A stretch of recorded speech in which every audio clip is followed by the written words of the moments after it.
So, thanks for sticking around. What we're going to do now is read Compatibilism from the Inside Out by Andrew and Bailey. This is, where are we? We're in Analytic Philosophy Journal.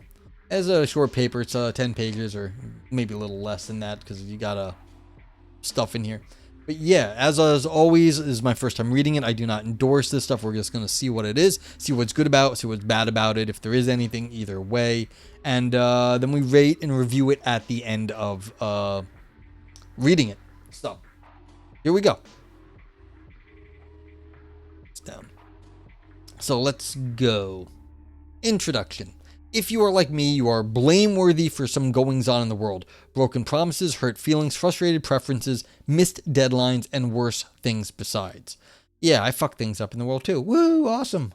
Good for me. That's what it's like being human. You do good things and you do bad things. And if you are a little less like me, you are praiseworthy for some goings on too. See, I already hate this because I'm like, this fucking shut up with your sad boy bullshit. You are also praiseworthy, Andrew and Bailey. Okay, yeah. You are praiseworthy for some goings on too, happy children, well-tended gardens, delicious meals, and so on. We are also, I venture to guess, praiseworthy or blameworthy for some goings on inside our own heads, desires, selfish or kind, hatred or love, good or bad intentions, resolutions to act, willings, and so on. Okay, so this already, there's, now I know we've got some preference here.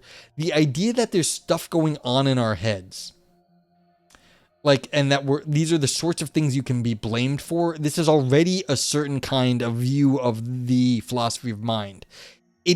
Some people don't really give a fuck about what you think is going on in your head.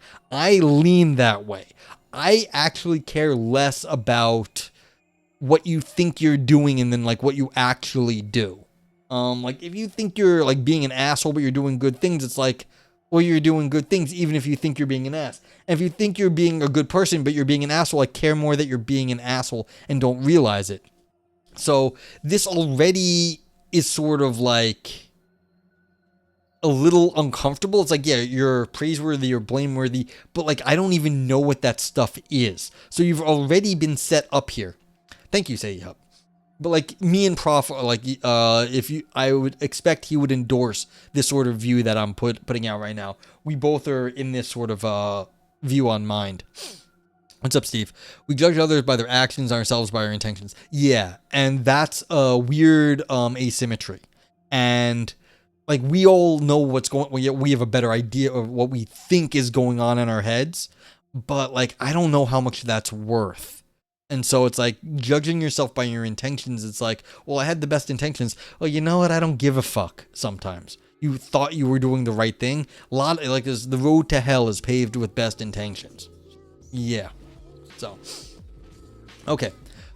We have done or thought or felt good and bad things in the mind alone, if you like, and for such internal affairs we are eligible for praise or blame regardless of their worldly consequences. You see? Really? Are we? Right here, you might want to get off the train right here. I'm not so sure what this even means. I know what he thinks he means. What Bailey thinks they mean. Because Bailey, I assume he's a he, it's Andrew and Bailey, but we'll go with the theys at this point. If Bailey thinks that we are blameworthy for having mean thoughts, how do you even know that all your thoughts are yours to blame? How do you even know that, that's what you should be blamed for? Is this actually what we should be blamed for? Yeah. Helen, true that home skillet, be as aware as possible? Yeah. Helen Keller does that, yeah. Half radical, yeah. Ivan says, but don't people's epistemic beliefs and intentions aren't people's epistemic beliefs and intentions relevant? Morally is the question. Not epistemic. We're talking morally here. Now, it's if you're an evil motherfucker, but everything you do ends up helping people in the world, it's well, maybe you shouldn't be praised, but maybe you shouldn't be blamed either. It's do you just have a blessed life as an evil person? It's well, would we curse somebody who is always trying to fuck up the world, but was just doing good in the end? I don't know how we would deal with such a thing. And that even shows that, is this the right question to be asking? But, that's why, the morals is so hard. Silent Midas Goth. Yeah. So, Ivan says, like, if you didn't know that my car has a blind spot and you crashed it, aren't you blameworthy if you knew and didn't care? Okay, so you're being negligent versus not knowing. Of course, our legal system matters that you kind of you should have known better. Yeah, I mean, that's how our legal system works.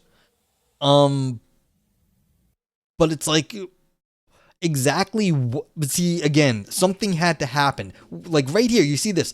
This is in the mind alone. This is why I'm getting so hung up on this. Yeah, like you're talking about a crashed car, and Andrew here is talking about in the mind alone. This is why I'm like, this is weird from the get-go. So, like, if you're gonna do stuff in the world and you were negligent in the world, then it's like you were still negligent. It doesn't matter what was in your mind. You didn't turn your head and looked. I don't care if you didn't think about it. You didn't turn your head and look. You were supposed to turn your head and look and check if there wasn't someone there.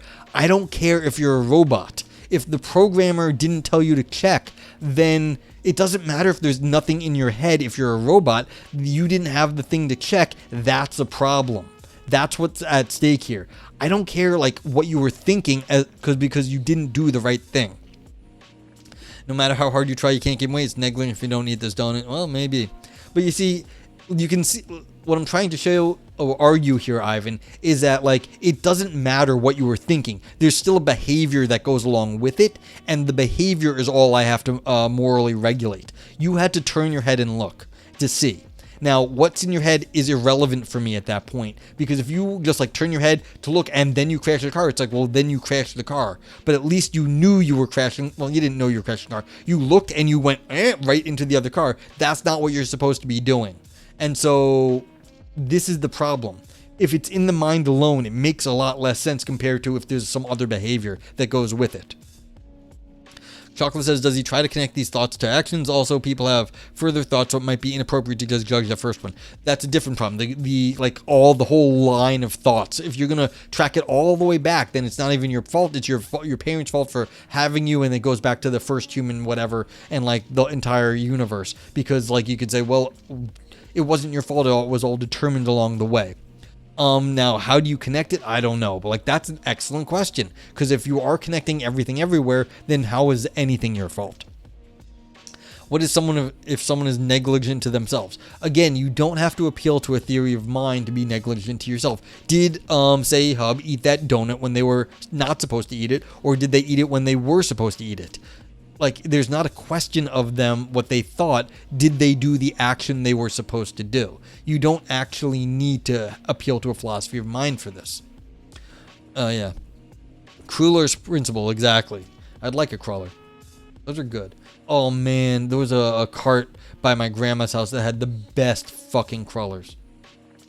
Oh my god. Like, and I've tried to get other ones and they were just never as good. Ivan says, but the person doesn't claim that people are ultimately at fault or that moral fault is philosophically real and absolute. They're just saying it's blameworthy. Okay, yeah, but what's the sense of blameworthy then? And like, yeah, you're right for bringing that up, but what sense of blameworthy are this? Because if we are eligible for praise or blame regardless of their worldly consequences, just how you thinking about the world, like you're supposed to be like, oh, you thought something good and then you're eligible for praise or blame. It's like, I'm not sure that like if you just, your thoughts are like, what kind of, like, it just seems so disconnected from everything else that's praiseworthy or blameworthy that I don't know what it even means. Like, I had a thought that was praiseworthy. What's so praiseworthy about a thought? Like, you'd have to give me an example. Like, I just, like, thought really well of somebody and that was praiseworthy. Again, I don't know what it is to think really well of somebody. Like, I'm not even, like, I mean, of course I think well of some people. Like, I think well of Ivan Neo as a streamer on Twitch. Like, I like Ivan and, like, that sort of thing. It's like, is that, like, okay, I've said all that. I claim I think that in my head. But, like, what's the actual value there? Again, it depends on your kind of philosophy of mind. Yeah, so identity and thought are in the same realm, yeah. So, it's like, they're putting a lot of weight on this, It could easily escape into a justification of tribalism. Yeah. So like again, certain sorts of thoughts might be you could separate sorts of people and having different sorts of thoughts. Yeah, that's a way I didn't think about it, but like yeah, you could do a lot of stuff once you're doing this. But like I'm really just suspicious of it as is. Ivan says, like, if a guy tries to commit a crime but is incompetent and ends up donating to orphans, he's not praiseworthy, he's blameworthy. Yeah, that's what I was saying about the evil person who just ends up doing good their entire life. It's like, yeah. But, like, it's like, okay, so say there's someone like that who is chronically trying to, like, harm the world, but instead ends up being basically a saint. Are we praising them for their good that they did in the world or their bad intentions? It's like, okay, what do you actually think is morally the thing that we, what's the moral value here? Yeah. What is the thing we praise? Just like what you think or what you do? I mean, there's your question. Narastio says, since you were talking about morality, if a person is offended in an ethical conversation with the principal reason is because the offense is so good that they cannot pretend to be normal, and this creates morality. Morality is prejudice and must be perfect ethics, pure will, and sentimentality. Yeah, so if you're gonna go for like pure will and sentimentality, it's like, well, not all the theories of ethics are going to stand for that. Now, if you want to do that kind of an ethics where you're just going to get a like physical reaction, like you're offended, and so you're just going to some like emotivism, then it's like they can't pretend to be normal. It's like, yeah, they've lost whatever thread of rationality they have, and now they're just being like offended. It's like, well, okay, you've offended my morals. Oh my God, woe is me. Sure. Is that the way we are? Like, you can do an ethics in that way. I don't know if everyone does it that way. And just because you're offended doesn't make you right. It just means that's how you feel. So again, like, is that the basis for what you want? Just because someone feels bad?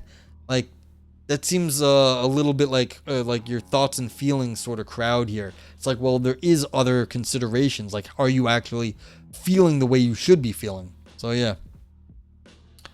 Chocolate says you could be using bolder language than guess here. Well, the thing is, I think Andrew knows that this is really weak, and so they don't want to overstep their bounds, and so already they've hedged because they want to like sort of slip this in with least amount of controversy as possible, and because there's so much packed into this, and so. Yeah, so that's why this is like this, because I think this is extremely loaded setup. And so they were trying to, like, you know, make it as unobjectionable as possible. But I mean, it's like, I'm going to call it out because I'm like, I'm not putting up with that. Like, lots of different theories of mind and ethics, they're not all going to work here. Like, the idea that you'd even use this phrase, in the mind alone, is a very specific brand of philosophy of mind. What do you mean should be feeling, should be doing? I missed something, maybe, sorry. Well, this is the question. What are we valuing in ethics? The right outcome, like you're a consequentialist, or what you think about it, more like a deontologist? Have you done it for the right reasons, like a deontologist, or are you more worried about the consequences, like a consequentialist or a utilitarian? And so the idea that, like, how you are feeling about stuff matters in ethics makes a very big difference in, like according to what theory of ethics you are using. Now, again, and then you could have someone like an Aristotelian virtue ethicist. It may not matter what's in your head. Your virtues may sidestep your thought. Like, they might. It might just be the way you've been trained your whole life, the way you've worked, and this is what you do. You may not have had a thought in your head if you just trained your virtue so much that you just acted correctly without thinking. And so you have a virtue ethicist who doesn't give a fuck about your thoughts. You may have a consequentialist who doesn't give a fuck about your thoughts. And then you may have a deontologist who does give a fuck about your thoughts. Well, okay, who's right? These are three extremely different theories. Yeah, that's right, special moment. Action versus intention. I like the direction, however, it's not the direction I was expecting. Your journey from psychology, cognitive behavior therapy took a whole different perspective. Well, that's what we do here. We talk about stuff, we discuss. Okay. So, continuing. It's ranted for like a good 10 minutes on this one. Like the first fucking paragraph here.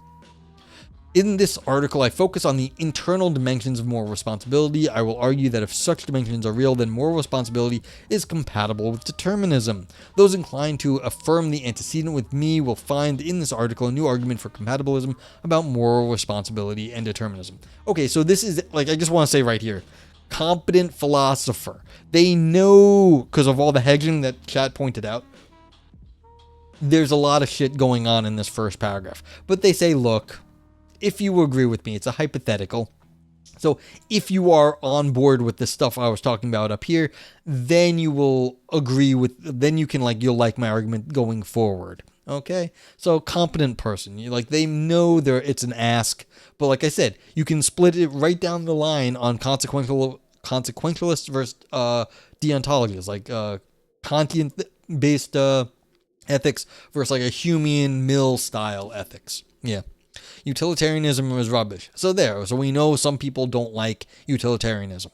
Fine. There's lots of people who do. It's not for you, that's cool. So yeah. Chocolate Mint says, actions really ground things. Yeah. So, I mean, if anything, I'm leaning more virtue ethicist nowadays. I can blame Aris, the mod, for that, maybe. Okay, the inside-out argument. Let us say someone is morally responsible just if she is an apt candidate for praise or blame. Okay, so if you want to blame someone, then then being praiseworthy or blameworthy means they have moral responsibility. Determinism is true just if that there is at any time exactly one physically possible future. Yeah, so the future is determined by the laws of nature and the initial conditions. So you have the state the world is now and the state whatever in the next moment is, and that's determined by the physical laws. Moral responsibility and determinism are compatible just if possibly someone is morally responsible and determinism is true. Okay, now you'll see that their moral responsibility is an apt candidate from praise or blame. They have to explain what it means to be an apt candidate is. Because, like, an apt candidate is not like, that doesn't actually mean anything. Like, in everyday language, that's like some terms they made up. So, yeah. Here's a rough statement of my inside-out argument for the conclusion that moral responsibility is compatible with determinism. A more careful formulation will follow. There are at least some items, facts, objects, properties, states of affairs, events, take your pick, that are both internal to us and that are objects of moral responsibility. Internal, they live and move and have their being within our bodies. In the parlance of our times, the properties we enjoy when and because they are there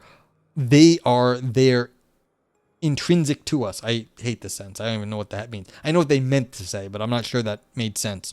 So anything exactly like us in all intrinsic respects shares these features too. Objects of moral responsibility. They are items for which we are apt candidates for praise or blame. Okay, so Kapar says, thoughts on Philippa Foot's morality as a system of hypothetical imperatives. I unfortunately could not tell you because I have not looked at that in a very long time. Kapars, I apologize for my shit memory. I think I've looked at it, but they're. Yes, Vipers, thank you for your clarification.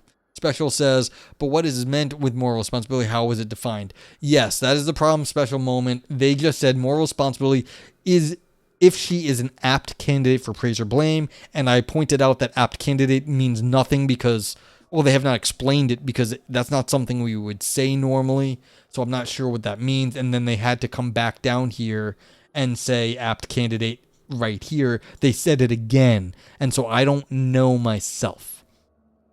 Yeah. But, like, the idea that this paragraph basically means you have control over you don't have control. If there's some part of you that is praiseworthy or blameworthy, then you will be a moral, you will have moral responsibility.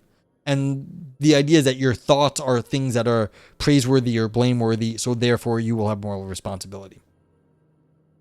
Sayhub says, I don't think anyone deserves praise or blame. Everything is objective where living elements exist with unique characteristics. Well, that puts you in a very severe minority. Most people think there is some things that are praiseworthy and blameworthy. So you may be right, but and then this paper is not for you, which is fine, but that would also put you in a radically small minority. Yeah, well, same with I'm with you, special moment. I know it was meant, just not what it means. And they have to be more clear on this, because this is the sort of philosophical hand waving where you can sort of like slip in the conclusion that you want. Like you can beg the question this way. Because if you don't know what it is to be have moral responsibility, and then you say, well, you can have moral responsibility even under the system because it, like apt candidate, like if apt candidate doesn't mean anything, you've basically Trojan horse smuggled in what you wanted to say and using like this term that doesn't make any sense. So it's like, I need to know what you kind of really mean about moral responsibility when you are saying an apt candidate for praise or blame. Like, what is apt here?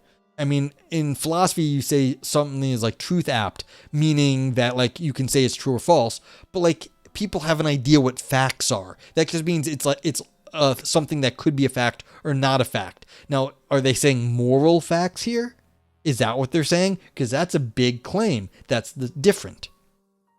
Yeah. No worries. You thought you'd check. I read it some years ago too. I just think that's an interesting approach because it's deontological without the categorical imperative. Yeah, I don't remember. Yeah, I've seen a little bit of Philippa Foot, but I think you could go bother our buddy Aris. If you like, I think he knows that stuff pretty well. Say Hub says, like, living things have their objectives, however they may desire their niche, season change, alterations, and objective changes. I get the position. You're just sort of saying everything has a sort of being that they are, and why should we praise or blame anyone for just, in some sense, being how they are? Like, it's a product of the universe, is like how we all are. But that is sort of the very hard line determinism thing. It's like, well, we are what the world made of us. But that most people put some sense of moral responsibility on individuals. I mean, rightly or wrongly. But like, yeah. But if you say everyone's their own unique special snowflake and everyone is like just as uniquely good as everyone else, it's like, okay, that's a position. I just don't think, I think a lot of people want to be able to say, no, that guy's a murderer, he's bad. And like, go fuck that, like, murder. So like, Elon Musk said something nasty about Taylor Swift today on Twitter. I want to say Elon's a scumbag. I think he's blameworthy for saying scummy things and he is a scumbag. It's like, okay. Like, now is Elon also a unique special snowflake product of like this world? That is also true, but I'm still saying he's a scumbag. So, yeah.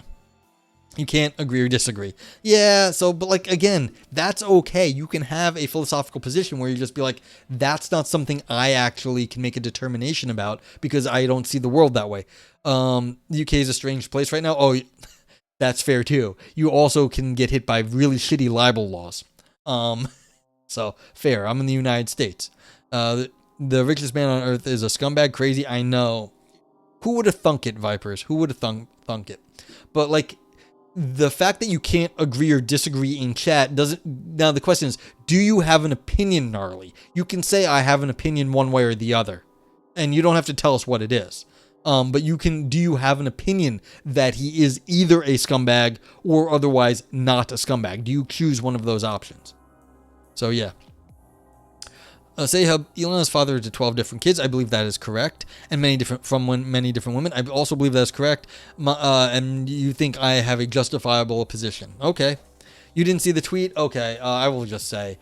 Basically, Taylor endorsed Kamala and Waltz for the presidency and vice presidency of the United States of America. And he said something like, and she signed it, childless cat lady, because of the political goings on. So she is joking about the comment that like childless cat ladies are useless in society.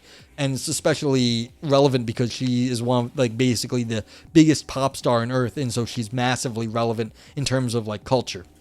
And so she was poking fun at Waltz and Trump for being like, well, you think I'm not relevant, even though she's this massively relevant pop star. And so Elon said something along the lines, well, I will give you a kid and take care of your cats. But he said it in a really scummy way that like is kind of threatening. And so it's just like creepy, threatening, and like disgusting.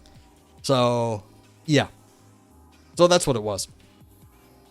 We will praise you or blame you for your internal opinion. Well, is that really an internal opinion? I know you're joking, though, Ivan. But yeah, Steve the John, I don't get how Twitter is even allowed to be up its racist cesspool right now. Yeah, well, we have laws that are allowing, it's a private company. It's not a public company. You can say stuff like that as long as it's, you're allowed to be racist in the United States of America. You're not allowed to threaten people. So it's not actually breaking laws, and it's a private company. So if like private people want to say really shitty things on like their own platform, no one's forced to use Twitter. Like it's like everyone can leave. And that's why it's losing so much money, because it is shitty. But it takes time. It had a lot of reputation and size and like engagement, and it's disappointing. Viper says, I'm one of the weirdos who agrees with the UK hate speech laws. It's no different than putting out a hit on someone. You may have pulled the trigger yourself, but you're responsible for the outcome. Your speech matters. Okay, fair. I mean, I don't know how strong the libel laws are. I've heard that it gets abused a lot. That's my understanding, is that the UK libel laws get abused by people who want to silence like critics. So that's why I think they're bad, because all the times I hear it getting brought up is in reference to rich people just throwing lawyers at, to shut up poor people. Okay, and I may have the situation wrong. Special Moment says, if you define free will as a useful illusion and evolutionary adaptation, then it's fine with determinism. You can still blame everyone. Yeah, but then you're being a, what's it called? Not a falsificationist. You're just being wrong. It's like an error theory. You're always wrong. Like what you're saying is always wrong, just to a degree that you think is okay. Like it's just always a wrong thing, and that's a shitty philosophy. It's apologetics. You are trying to argue back what we are from what you think is like. We're trying to just make a rational reconstruction of how we are according to the theory, and that's just not a very good philosophy. You're just sort of like ad hoc making arguments, and so I'm not arguing with you. You can still do it. It's just, why would you want a theory like that? It's a shitty theory. You're just sort of making up justifications for the way you think the world is. People are going to start monitoring your thoughts next. We think about those things on the West Coast. Yeah, of course. People they already monitor you through all your online interactions, and they're pretty good at it. That's why Google and all the other advertisers make money, is because they can monitor your, like, how you're acting, and affect you through like advertisements and other things on the internet, and that's why it's big business. So yeah. So let's see, what does Vipers have for us?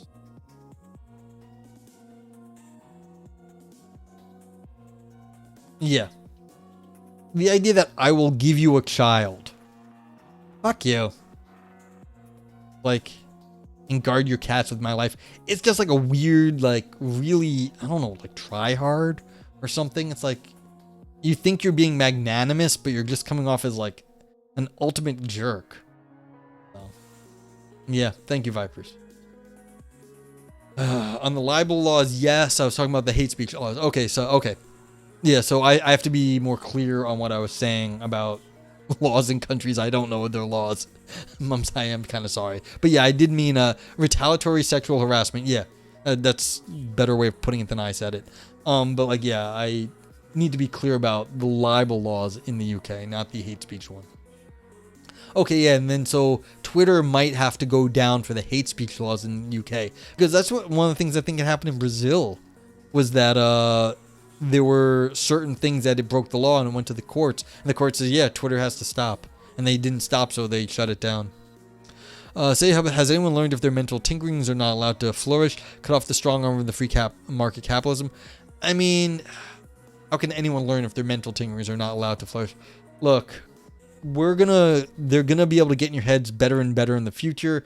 And what I mean by that is that we're gonna have more and more devices. They're gonna have more and more access to the things we're doing, and that will eventually affect the way we interact with the world and how we do stuff. What's it called? Like, the point has been made online, I've seen, of like, if we're all looking at TikTok all day, we have to be able to react really fast. And that's good for the advertisers, because then they can only need to flash quick things of advertisements at us, and we'll start to pick up on that faster, because that's how we've been trained to look at the world. So it's like all of this stuff is like, it's all going to work together. Yeah. Say Hub, if I wasn't allowed to be a nasty teen, I wouldn't have had anything to look back and disgust and desire for improvement. Yeah, but again, that's the justifying it in the past. You might have turned out differently if things were different and you'd be fine. There's no necessity that you needed that shittiness to turn out okay. You might have just, turned out okay by being okay. Steve, what's up? If I didn't say hi. Whenever I'm critical of the U.S. free speech laws, Americans always defend their laws so much, but I look at Twitter and think, sure, you have your free speech laws, which is nice, but is what you want to do with them? Yeah. And, I understand. We have a lot of laws here. We have the Second Amendment, about guns, and people like their guns. I'm not against guns. But it's again, we also have to figure out what to do about all the shootings here. And it's okay, we have to do something about this. Is this the way we want to live? Same with the free speech. We have to be able to, and again, the free speech laws are only about the government coming after you saying shit about the government. Everything else is free in this country. It's Twitter is a private company. No one has to use it. The free speech laws really have nothing to do with Twitter. The freedom of speech has to do with government prosecution. Twitter is a private company. It has nothing to do with the U.S. government. So it's we have to figure out what we're going to do about social media. But yeah, it's not actually the free speech law. Yeah, everyone needs to express their wild sides. Where can the desire for civility grow from? Well, that's an open question there, Say Hub. Maybe there's other ways to do it. Yeah, and maybe you need to be able to express your wild side, but does that necessarily imply you have to be a shithead teen? No. Again, there might be other ways to do stuff. Special says you cannot disprove it. You just say it's shitty philosophy. Fine, I disagree and missed your point, I guess. All right, I don't know what you're responding to. What were we saying? Oh yeah, that's what I was saying. That's true. I can't disprove that, but you can always make another argument back that things are the way I say because this one other theory fixes every argument you said, and then I bring up another objection, and you can make up another ad hoc argument. This is the old epicycles thing in philosophy of science. Every time you make one argument and show how ridiculous it is, I could say, there's just this extra thing that's going on that's fixing everything, that fixes it to make it right. You can do it. The question is, you will be doing it forever then. And it's not the right way to philosophize or think about the world or even think about the world scientifically. It's not good science even. And so it's a bad, it's you can say it's you don't agree with my philosophy and shitty philosophy, but it is there's even bigger problems beyond being crappy philosophy. It's a bad scientific view too. Yeah. So yes, Vipers agrees. Don't use excuses for being a shitty person. You don't want to go back and be always justifying your bad behavior. Now it says symbols. If you didn't have guns, what would you give you guns? I mean, I don't like the idea of this is me being full American. We need to have the people should have more power than the government. You shouldn't always be just giving all the power away to the government. So there has to be some balance there. The government shouldn't be the French. They will eventually the French are better about rioting than us here in the US. If the government tries to do something shitty to the French people, they riot. The politicians get afraid. They'd be we can't do this. We're going to lose the entire country. The idea that the people have power and can do stuff. Now, how you actually make that work, I mean, it depends. I'm not advocating for any violence here, but there is a limit to how much what the powers of the government are versus the power of the people. So would I give me guns? I don't know. Do I know politics and how to make all this work? Not really. But there is a question. There might be a way. Okay, people when they set up the U.S., there should be some right to bear arms as part of a well-organized militia. And we've reinterpreted that a million times since then. But there is a limit to how much power the government should have versus the people. Sayhub says, yeah, this is great. Now we know the kind of man Elon is. Free speech and free entertainment. Time moves a little slower here. People get drive fast, talk fast, live fast. Yeah. So people like to see genuine change. People change, and the apology from after the storm is profound. Yeah, I mean, that is one way to live. And that may be an excellent way to live. Is that the only way to live? It's maybe not. Steve John says, the thing about Twitter discourse is it leaks into the real world, so saying you can leave the platform doesn't address its influence. Yes, I know. I completely agree. Twitter is like the internet is the real world. It's not like this old break we had, like where all these terms come from, like the late 90s, early 2000s, like IRL, like in real life, as opposed to the internet. No, the internet's everywhere. We take it in the pocket with our phones all day with us. So it is part of real life. And so like that's absolutely true. We've got to figure out some like new way of thinking about this, because the IRL versus internet stuff, like it's not a good distinction. Yeah, bring guns to a drone fight. Yeah, so the technology is shifting. Where's the limit of like what we can do? Like in the future, if you read like some futuristic books or whatever, like you're gonna be able to do more like probably bio warfare like labs in your house, just because you're gonna be able to buy old gene editors like on the black market in like 50 years, because like the tech will be just easier to produce. So like yeah. Viper says the American sense of freedom has a serious bootlicking aspect to him. Correct. Freedom to choose your own healthcare provider, which means you're locked into a job for access to it. Car is freedom to meet your basic psychological needs. You need a car, which means you need to be a good little worker. Yep. Guns are freedom, which justifies a heavy-handed police force, etc. Yeah, so this is all, like, correct. Symbols in relation to the advertising thing I said. Okay. Say Hub, honestly, it never ceases to amaze me. The hidden ingenuity in the Americans I meet literally blows my mind. Well, okay. Are they not ingenuine? Like, are there no engineers where you're from? Like, and like you also, if you are not from the United States of America, and the people you are meeting are far away from the United States of America, you are meeting people who are capable. So you're meeting people that have money and travel and are like interested in going places. So you are getting a very interesting small sect of United States of Americans. Ken, what's up? So I follow the same people on Twitter, and I always have, and I stick to the following tab. People who are getting all this bad stuff must be using the platform differently than I am. Yeah, so like I'm on Reddit because I've been on Reddit chronically, and people are like, well, I don't like Reddit. So like, yeah, I've been on Reddit since like 2006 or 7. I know exactly how to use Reddit to find interesting stuff. And so it's like, that's absolutely part of it too. So yeah, like, yeah, you have to know how to use your technology. So. Oh, shit, he remembers where I live. Do you think I remember? I have no idea.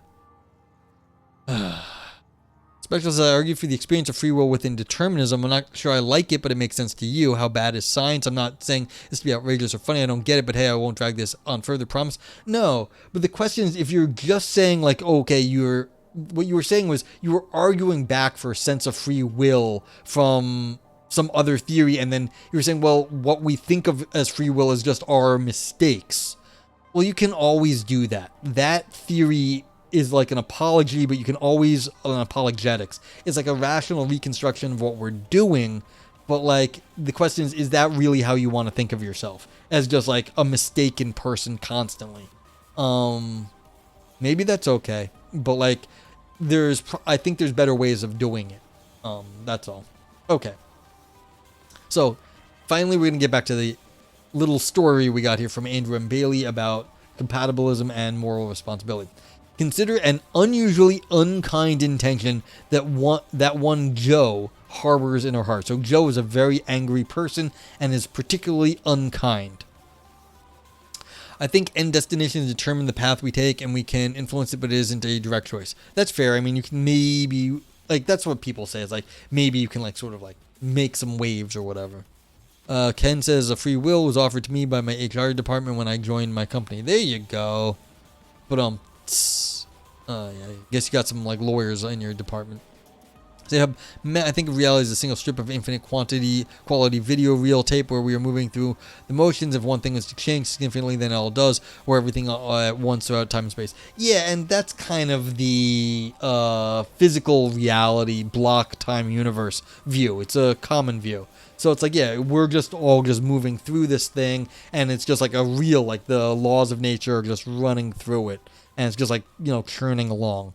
And yeah. I wonder if this author is considered a career in continental philosophy. I don't think so. This seems like, I think Andrew M. Bailey is pretty analytic. But yeah, I don't know.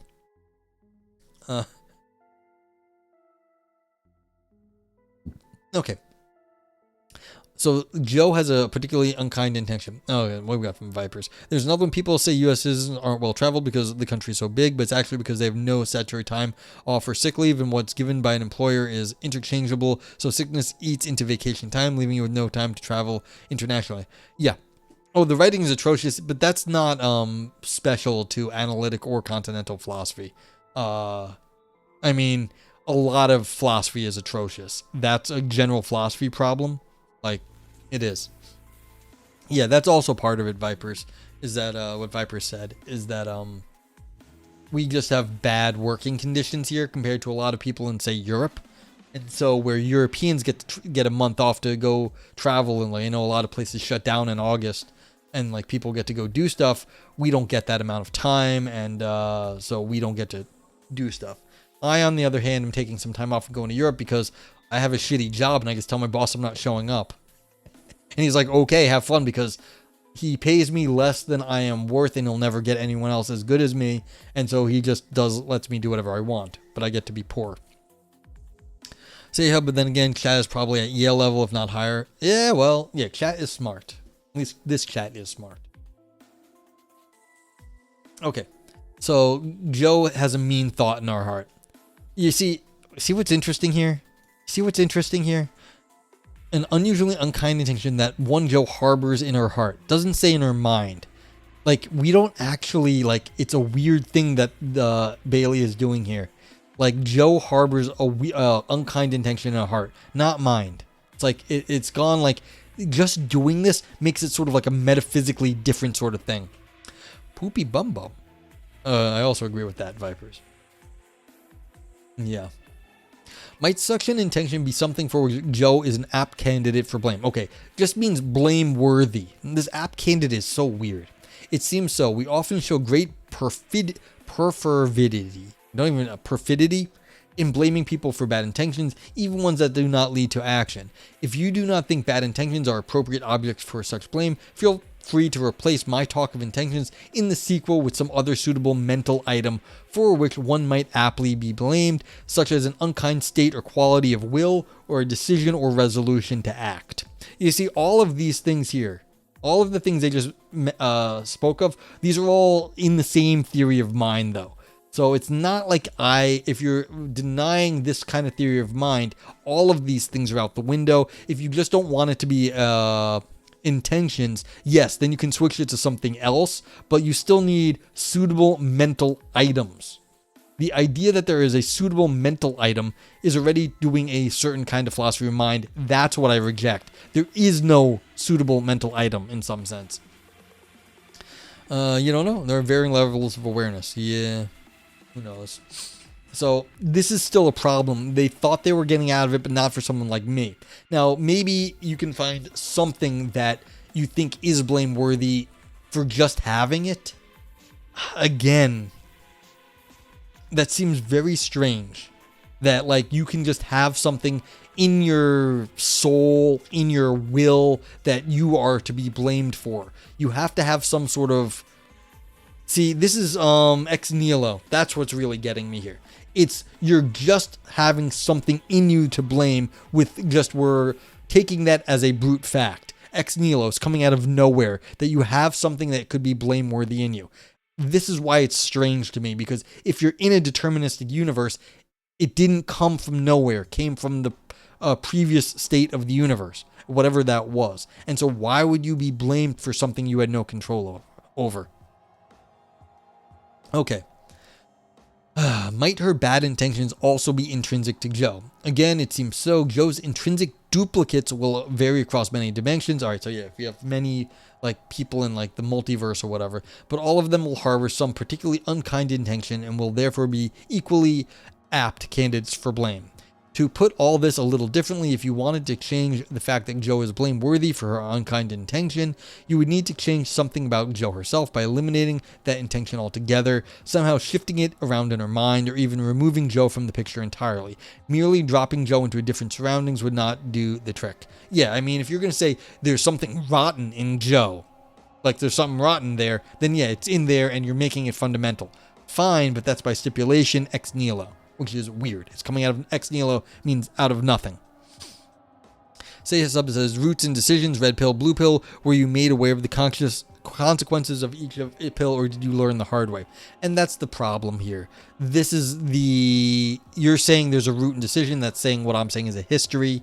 And this person's denying that there's any history. They're just, you have something rotten in you. You're just rotten to the core. Or Joe is rotten to the core, not you, Chad. Of course, Chat's perfect. Determinism, moreover, is not intrinsic to us. More carefully, see, now you're getting, see this intrinsicness. There's something intrinsically rotten about Joe, but not intrinsically internal about determinism. So, yeah. Okay. Ivan Yes says blameworthiness is ambiguous so far. I completely agree. Does he just mean, we are going to blame Joe, or we ought to blame Joe? He can do interesting work either way. I'm assuming he means the former. Yeah. I completely agree. I think that's what he means, but that's why I was harping on the apt candidate, and then also he says blameworthy here. But apt candidate is just a blameworthiness. That's exactly what it is. And I don't know why he's using the apt candidate locution. I find that awkward. But yeah. Hey, Lurk, what's up? Lurk on Lurk. Have a great stream. Thanks. Appreciate it. We've been talking about you a bit this time, because I've been hammering this philosopher for shitty philosophy of mind. And so I was like, me and Prof are on this one. Too many. Look at this. I don't know if you're still here. I know you're lurking. But look at this shit. Suitable mental item. What the fuck are you talking about as a suitable mental item? It's just ridiculous. So, we're talking about suitable mental items. It just doesn't. I can't even. Sometimes. So. Okay, so now they're saying, but we aren't responsible for determinism. Determinism, moreover, is not intrinsic to us. More carefully, being such that determinism is true is not intrinsic to us. If determinism is true, that would be at least partly a matter of the general structure of space, time, and the laws of nature, and not just a matter of what's going on inside you, me, or any one of us on her own. Likewise, if determinism is false, this much seems plain. My cards on the table, I think determinism is actually nonsensical. I think it's incoherent. So I don't think it's true or false. I think it's incoherent. So it's neither of those things. So it's not plain to me. An extinction seems plausible too. We or intrinsic duplicates of us could exist under either determinism or its denial. See, no, I get off the train already. God damn it. To see why this extinction is plausible, suppose our world enjoys or suffers under 99% deterministic laws of nature. Such laws do not guarantee a unique feature given any state of the world at any time, but they do make it exceedingly likely that a particular future will in fact unfold. Could something internally just like you have existed had the laws been 100% deterministic instead? It seems so. Even though small variations in the laws might make for very big differences in some respect or other, as incompatibilists maintain, they need not make for big differences in what is going on inside your head or mind. Yeah, so we're just looking.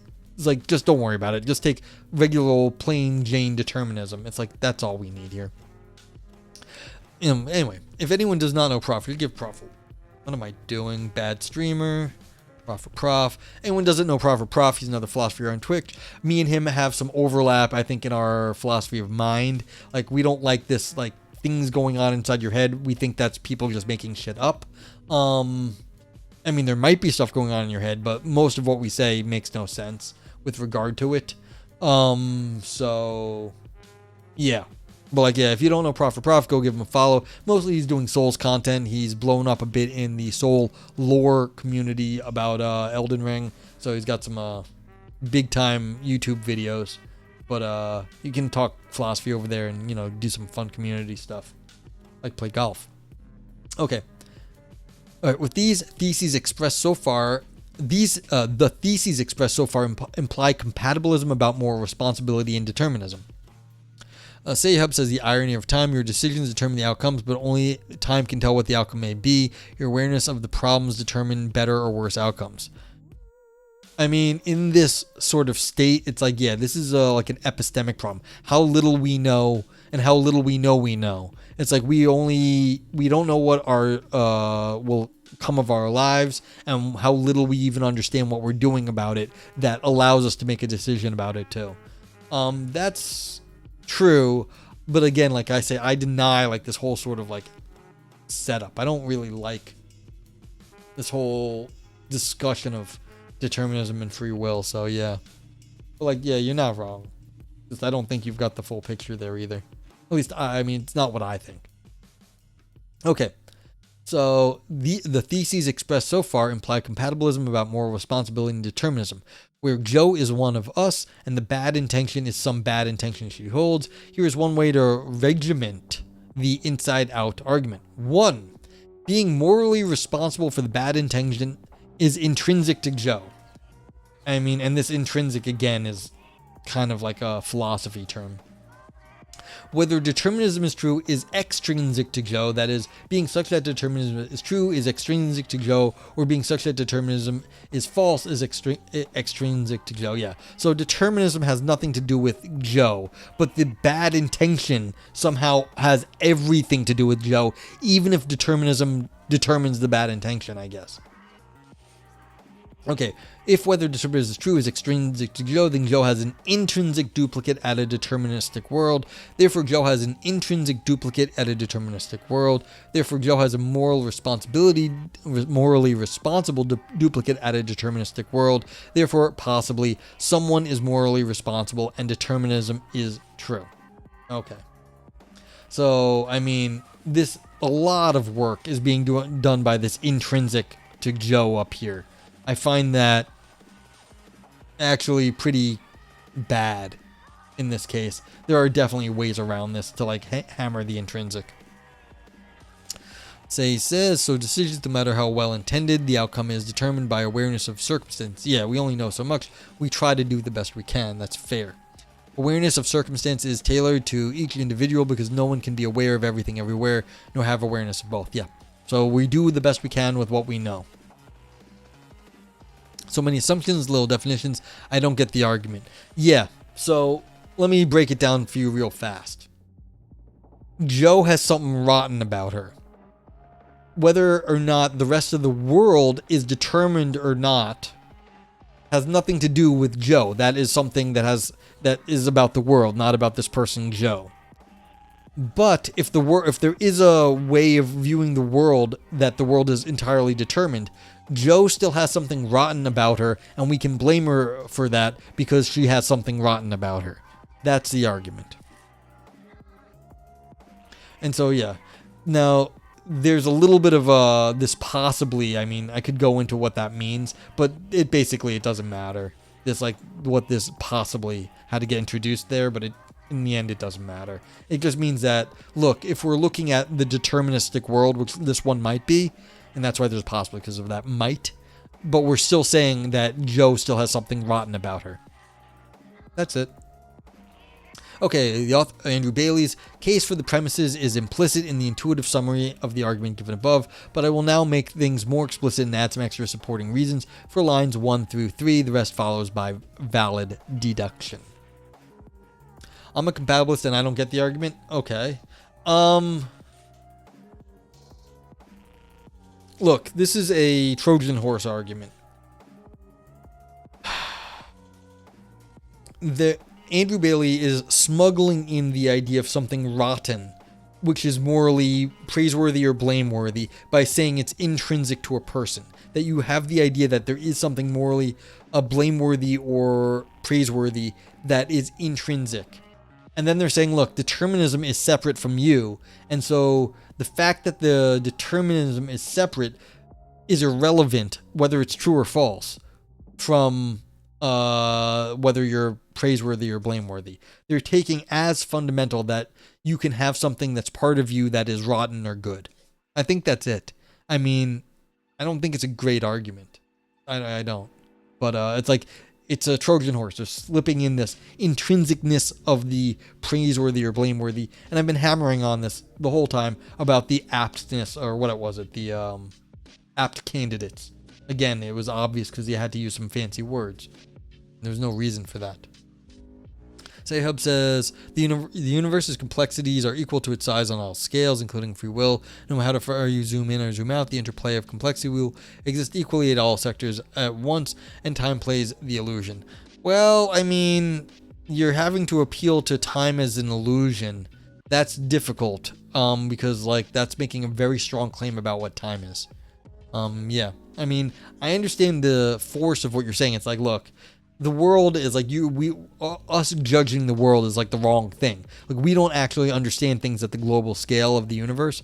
Fair enough. We only understand ourselves here. But if you're saying everything we are discussing is an illusion, well, it's like, well, then we're not discussing anything ever. Chocolate Mints, I don't understand how determinism could not apply to everything or more exactly everyone. That's the sneaky part. Yes, I don't think that I completely agree with you. But that's what this intrinsic extrinsic is trying to do. Intrinsic for the badness of the person, and determinism is extrinsic. And then they do some very sneaky shit over here with this possibly that's trying to make it sound better. And that's the sneaky philosophy stuff. But like, that's kind of the dialectic here. There's no explanation for the separation of the bad intention, the deterministic world. Big assumption we should just make. Is that normal? Well, I think that's exactly the problem. And yes, so you answered so yes. Like, yeah, maybe you were a few seconds behind. Well, I think that's exactly the problem in this. Like, yeah. Okay. But we're going to argue for these premises. And maybe there'll be more to the intrinsic extrinsic thing here, because like this is what we're discussing now: intrinsic responsibility. Okay, reflect on what might I can't even talk anymore.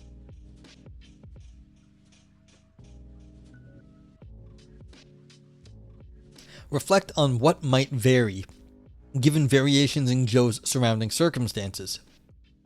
Shifts in things around a bit, and the bad intention might have better results in the world, or worse, no external results at all. But shift as you may, you will not change the bad intention itself. Why the fuck not? If it's a deterministic world, how can you change the world without also changing how the person thinks? This is called supervenience. If you don't think that you can change the world and change your mind, then the mind is independent of the world, and you are no longer a determinist. You are a dualist with a separate philosophy of mind. I can't even with this shit. Like, seriously? Like, what is the bad intention if it's mental? And if it's mental and you're a determinist in a physical world, how could you shift things in the world and not change the person's mind? Tell me. I want to understand that. Is it intentionally sneaky? I think they believe what they're saying. I think it's just wrong. Gnarly. Viper says, we live in a determinate universe. Is a legal defense that will likely result in higher sentencing for the levels. Yeah, that's been a known problem in our legal system with the arguments from science, that the legal system does not care about like the idea of... because everyone would then say, like, what was it? The affluenza. My upbringing was at fault. I was so affluent, I didn't realize I was doing bad things. And that completely short circuits our entire legal system, at least here in America. Yeah, exactly. Future crime. Yep. That's exactly what the problem is. But, like, I just don't even... If you're saying stuff, intention is a mental thing, which they were saying earlier, pick any mental phenomenon you want, then I can't see how they're denying here straight up that a physical universe, because you can't, as shift as you may, you will not change the bad intention. How is that possible in a physical theory of mind? Okay, continuing. Nor will you change the appropriate stance towards Joe and her bad intention. This is the hallmark of an intrinsic property. Yeah, so again, why I was harping on intrinsic before, because it just seems to break their other theories. Yeah. Internet 2024, yeah. It is impervious to external variation. You are breaking supervenience. You are failing at having a physicalist universe, and then you're not doing physical determinism. Maybe it's some other kind of determinism, but this is just silly at this point. I think reality is as much as an accident as many of us were. Yeah, well, that's fair. I mean, if you're going to take that view, then yes, reality is the entire accident, when we are all included in that. So, yes, that's accurate statement. Okay. So it is plausible to suppose that Joe's moral responsibility for the bad intention is intrinsic to her. I think this kind of thought experiment supports premise 1, but I can see that I have no knockdown argument for the the premise. That's why it's a premise and not a conclusion. I have no decisive proof. What I can do, however, is point out that the premise has already been accepted by some avowed incompatibilists and defend the premise against objections. More on that below. Yes, you can have non-physical determinism. Not that this helps. Yeah, exactly, Ivan. Like, I couldn't imagine. Like, it's like, yeah, you could go that route, but like, why? It's like, why?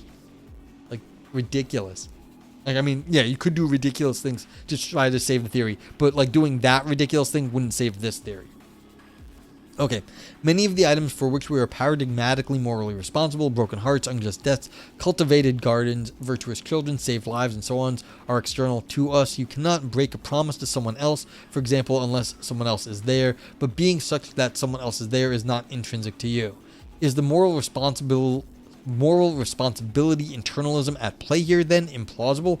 Think about moral luck, and you will feel the force of this question. If moral luck, especially resultant moral luck, is possible, then variation in external circumstances alone can make for dramatic variation in facts about who is morally responsible for what.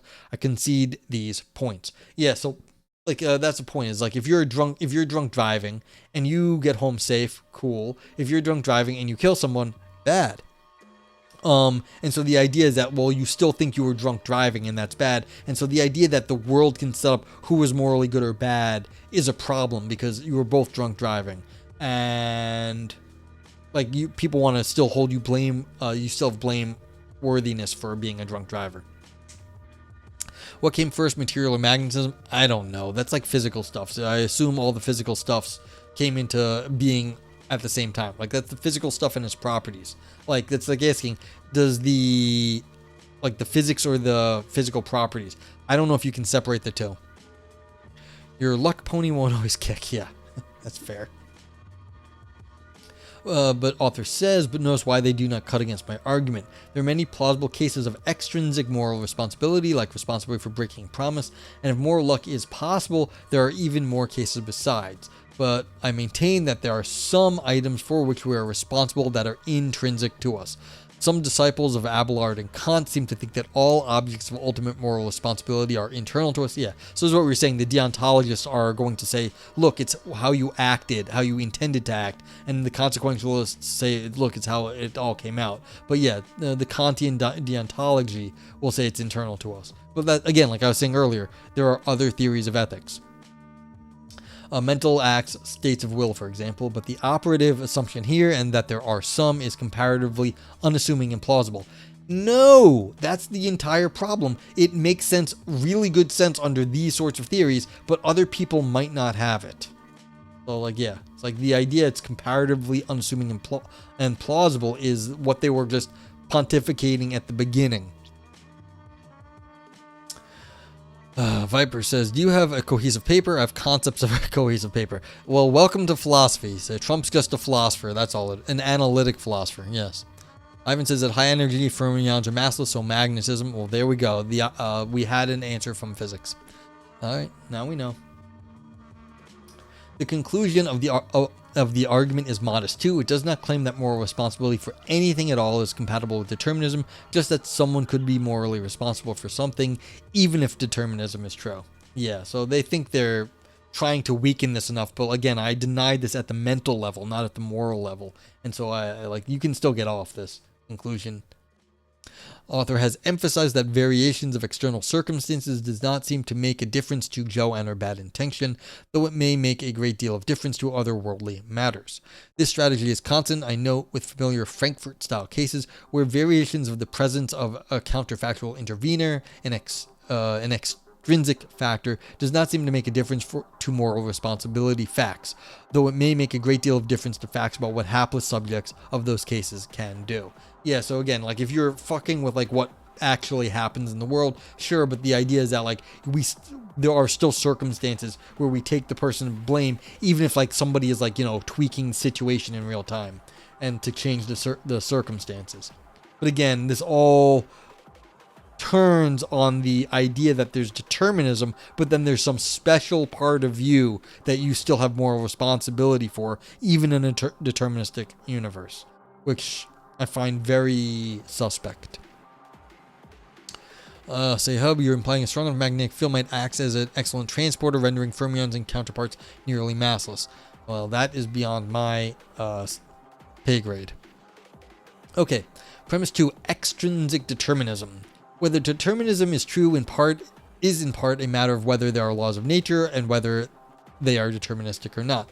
I will now argue that premise 2 may further be bolstered by considering in particular accounts of what laws of nature are. The considerations below offer independent reasons to affirm the premise.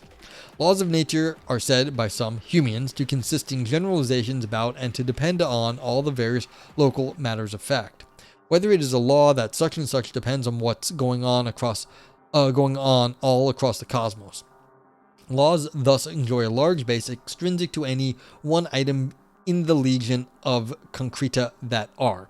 So on this account, properties encoding those laws, being such that it is a law and such that such say, are not intrinsic to any particular individual, they are not intrinsic to Joe. Yeah, laws of nature have to do with nature, not us, specifically.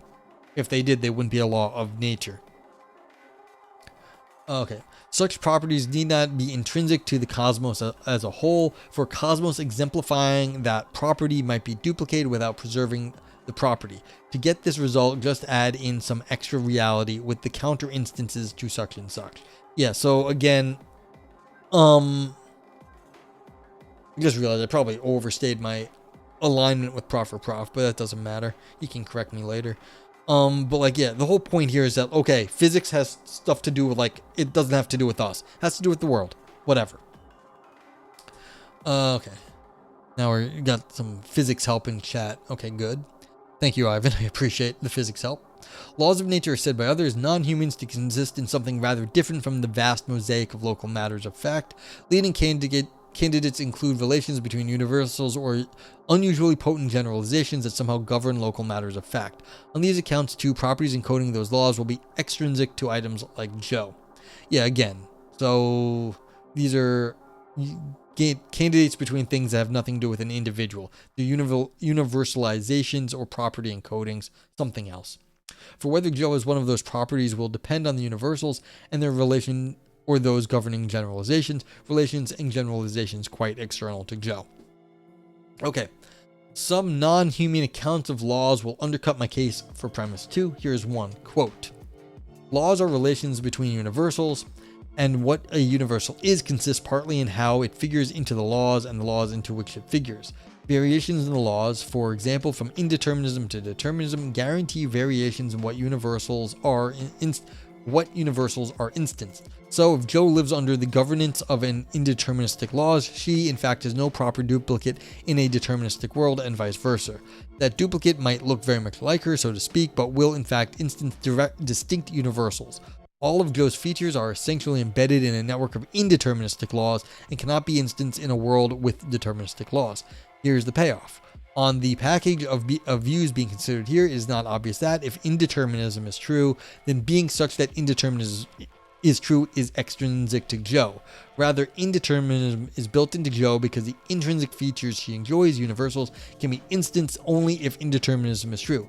Joe could not have a duplicate at a deterministic world after all. Yeah, so if you're saying that this is kind of like what Sayhub was saying actually earlier, that if the world is indeterministic, it is just as indeterministic everywhere as it is within you, and so you can't actually separate out the indeterminism from an individual from the world. They're going to argue against this, but like you can see that there is sort of a view that you can't separate the person from the universe. Gnarly says, I wasn't here for the start, but could you be going with something genetic was going to contribute to the world one way or the other, individual to you? That would have been determined before and will inevitably do this then. Yeah, like that seems to be along the lines of what's going on here, that there's something intrinsic to you. But the problem is the way you set it up right there. You can see how that kind of isn't your fault because of genetic determinism. It makes it seem like that you wouldn't be blamed for having that genetic defect because that was something determined by your genetics, which was something that you are not morally blamed for, not blameworthy for. So it's like, yeah, that's kind of what it is, but they don't want that history there because that history sort of it being a genetic issue that you had no control over would absolve you of moral responsibility. Okay. It's a long story, says. Okay. So author says if you're going to take this view that like, okay, the indeterminist laws are part of everyone because that's how the universe is, the author replies. First, an observation.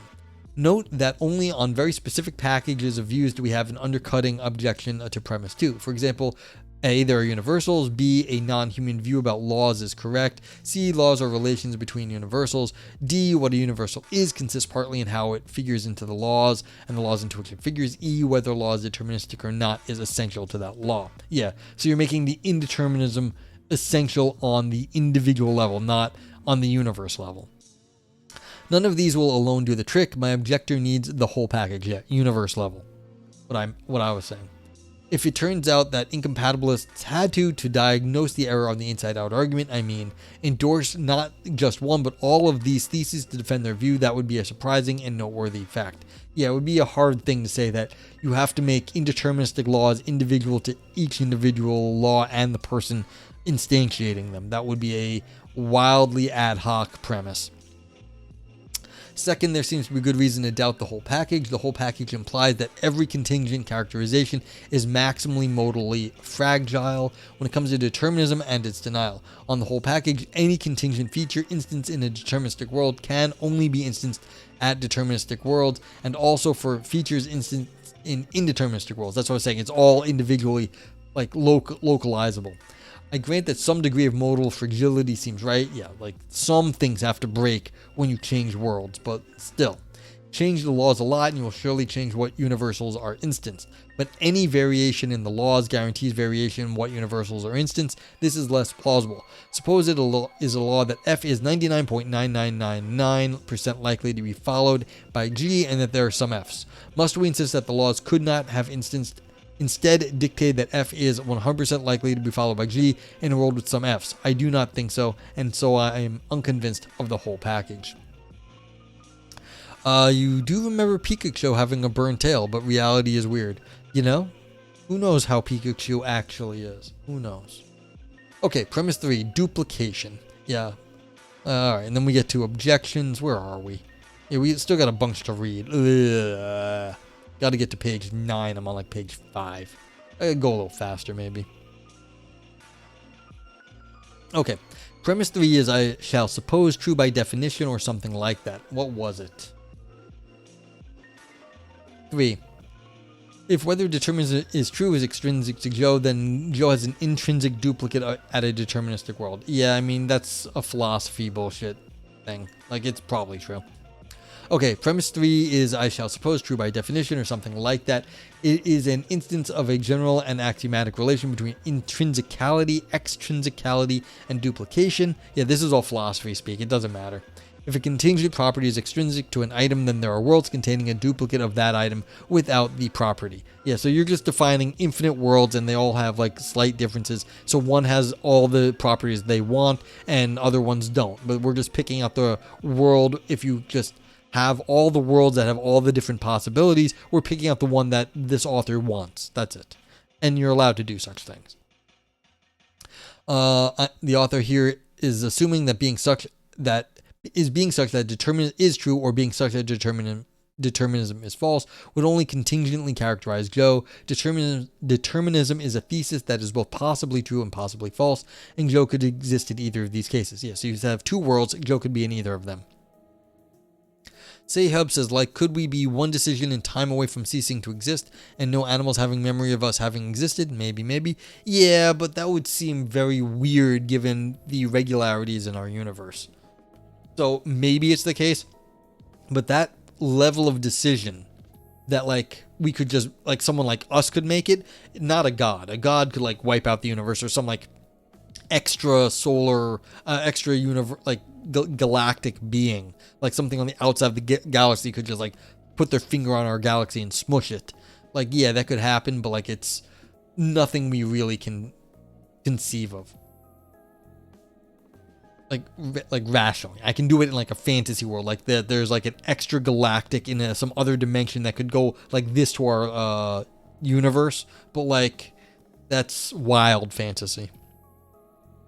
Okay, Necessitarians who maintain that of necessity all truths are necessary truths will not accept this assumption. Yeah, so again, this is all philosophy stuff here. But that is not quite relevant to the inside-out argument. For necessitarians who accept the possibility of moral responsibility are already committed to compatibilism. For if X is a necessary truth and Y is possibly true, then the conjunction of X and Y is also possibly true. For ease of initial presentation, premises 2 and 3 deploy whether determinism is true, not exactly a canonical and transparent name for a property, unlike saying being such that determinism is true. To see why this obscurity is not damning, notice two cases and what follows. Either determinism is true or it is not. That is, Joe either has the property of being such that determinism is true or has the property of being such that determinism is false. If she has that form of property, then we already have a case for someone who is morally responsible despite determinism being true. If she has the latter property, then it is her duplicate at some deterministic world who supplies us with the needed case of someone who is morally responsible despite determinism's being true. Either way, the conclusion follows. Yeah, because this is some sort of modal realism. Just assume that there is someone that you can do this in that world. The metaphysics be damned. You're just allowing for this metaphysical possibility, whether or not it's actually coherent. Okay, objections. I feel I'm going to lose people over just like ridiculous philosophy there, though. But that's fine. Objections. I've already recommended the premises.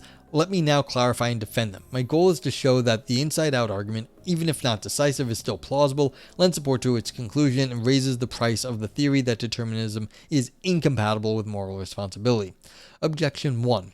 We are much more modally fragile than the argument presupposes. For were the laws different in any respect, we would not exist at all.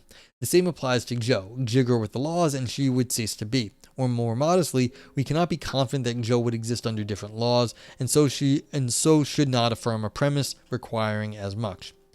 Reply. My premises do not require that Jo herself could exist under both determinism and its denial, just that she has an intrinsic duplicates that are impervious to such alterations in laws. Again, has to apply to this very strong metaphysics of intrinsicality here. I don't know if that makes sense.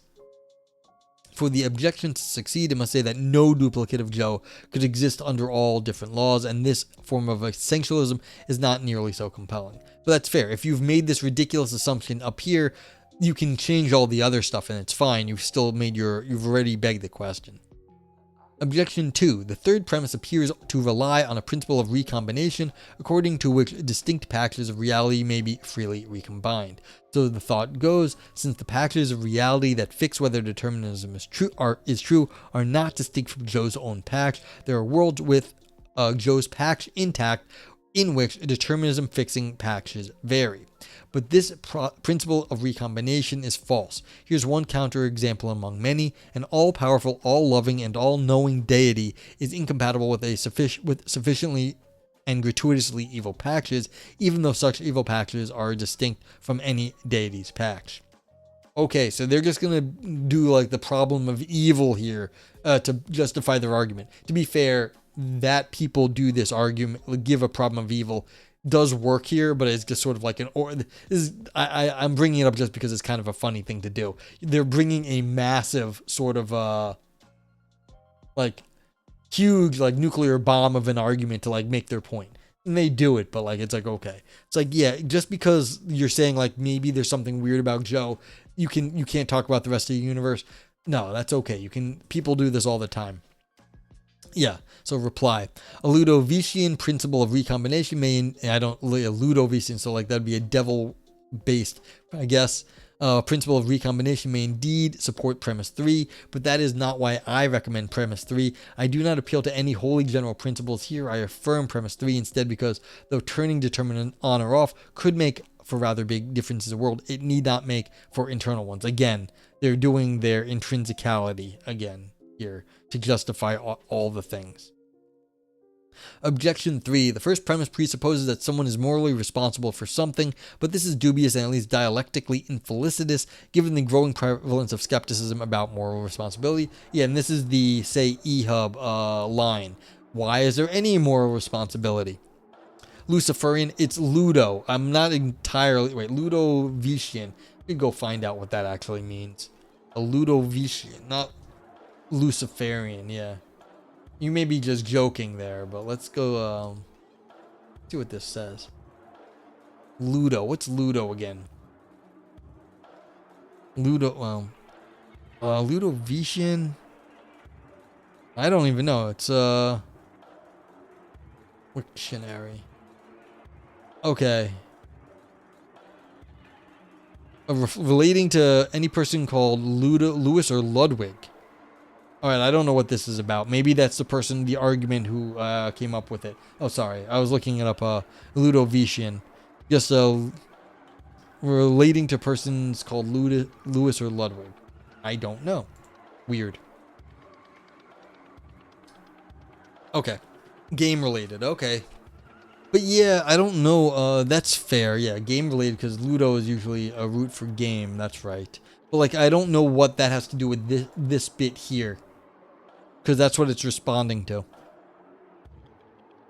Yeah. Okay. Okay, so reply to there is no moral responsibility in the universe. It's all too complicated.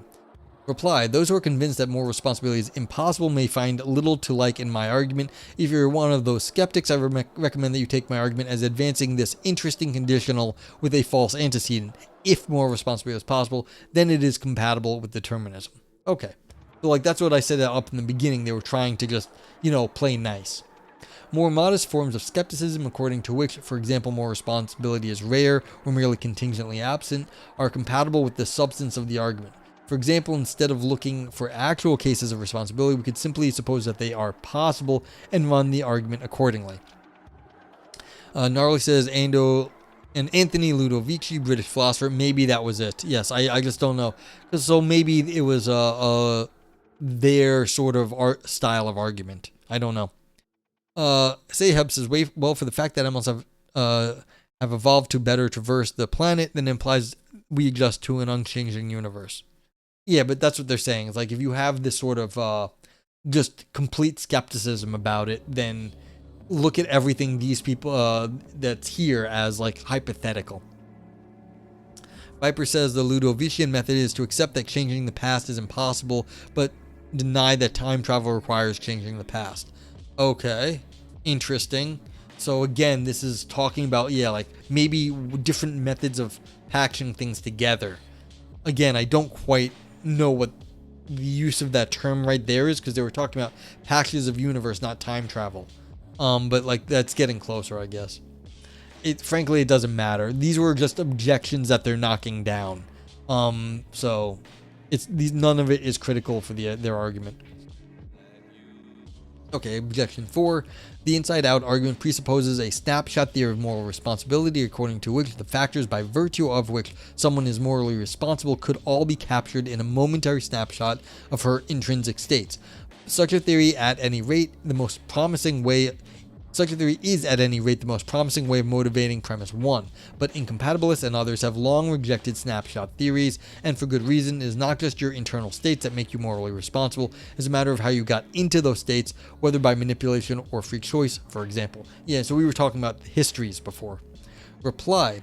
Premise 1 does not require that being morally responsible for the bad intention is intrinsic to Joe at exactly one moment, nor should it be read as though it were indexed to a time, for a property can be intrinsic to something even if it is not temporally intrinsic to the thing at some moment or another. Okay, so we're indexing something to a person in a deterministic physicalist universe that is not temporally indexed also, so it's out of time? Really? Really, motherfucker? That Spot the Spaniel is spotted at T and not spotted at T star, for example, is intrinsic to Spot, even though it is neither temporally intrinsic to Spot at T nor T star.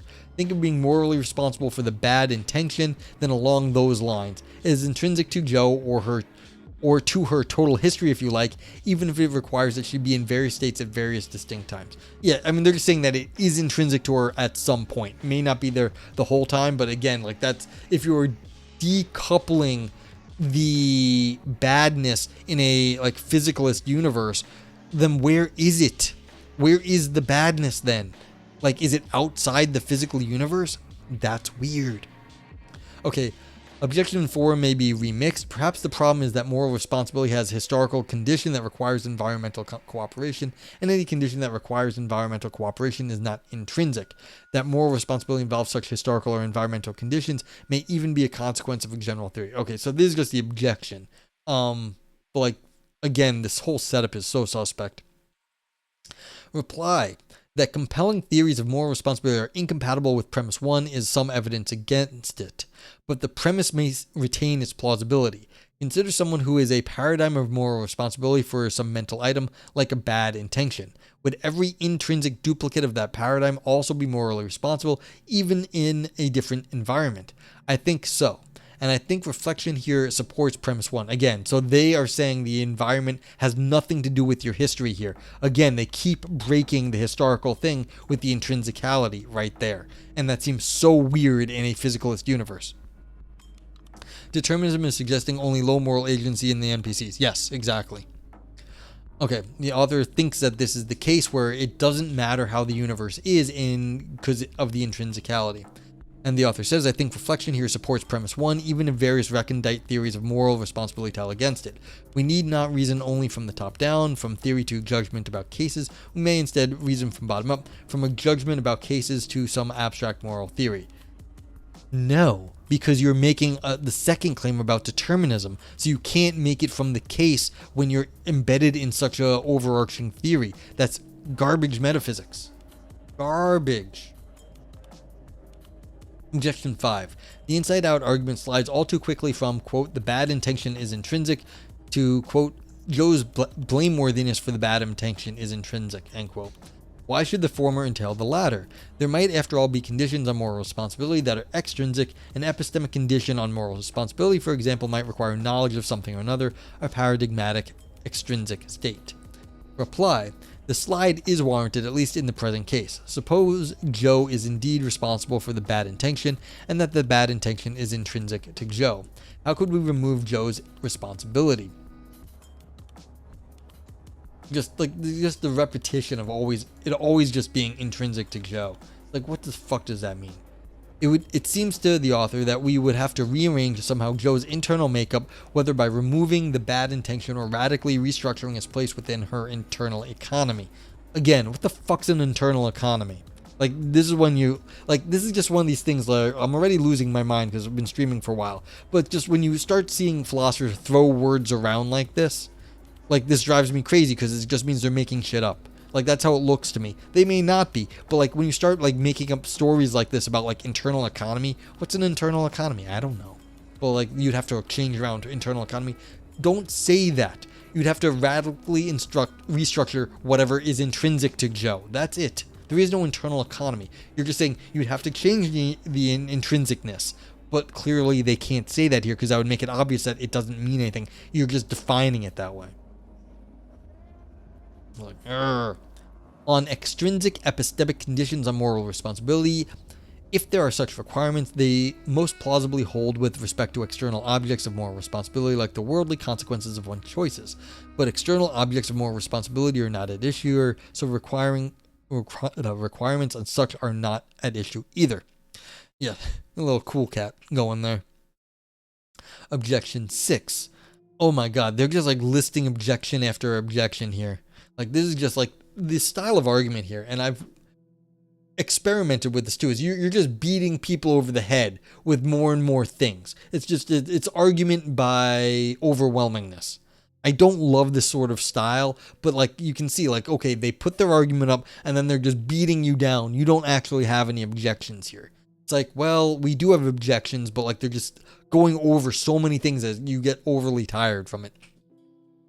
Ivan says, I do wonder whether I just lack the modal philosophy jargon necessary to understand what the author is saying. Some of it is entirely just jargon, and some of it doesn't matter.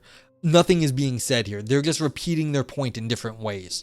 Yeah, fish fallop, yeah, gish gallop, fish fallop.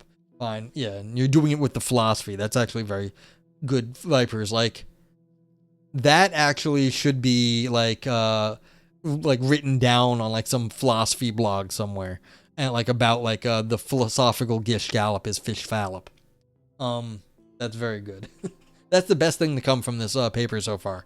But yeah, But yeah, a lot of this is just the author dealing with bullshit philosophy, and like it's not helpful to their argument, but it's just shit you have to do. Gnarly says, is it a good thing or bad thing that I don't wonder? I actually know I don't understand everything. No, that's fine. Not all philosophy is for all people. Some people don't care. That's fair. This is philosophy roulette. We don't know what we're always going to get. This was suggested just for length, I believe, by Tindarios. I thank Tindarios for finding things that are not too long. I appreciate that. Yeah, but like that's all it is. It doesn't have to mean anything to you. Gnarly says, I always feel like a kid at an adults party in philosophy streams. I pray silently at night and some of it rubs off on me. That's how you learn. And guess what happens? One day you're not a kid at an adult party. You are the adult at the adult party. So you eventually, it does rub off. You learn something. That's just how it goes. So it's like, yeah. It's like, yeah, one day you are the adult at the party. Like, yep. Okay. Objection 6. The inside-out argument roughly has an internal move. Slogan. Moral responsibility is intrinsic. That's exactly what it is. It's a slogan. And an external move. Slogan. Whether determinism is true is extrinsic. Yeah, and this is the distinction between internal and extrinsic. Oh, can't do that. So yeah. But these moves cut against each other. Once you have given the incompatibilist good reason to accept one move, you will have to give her equally good reason to reject the other.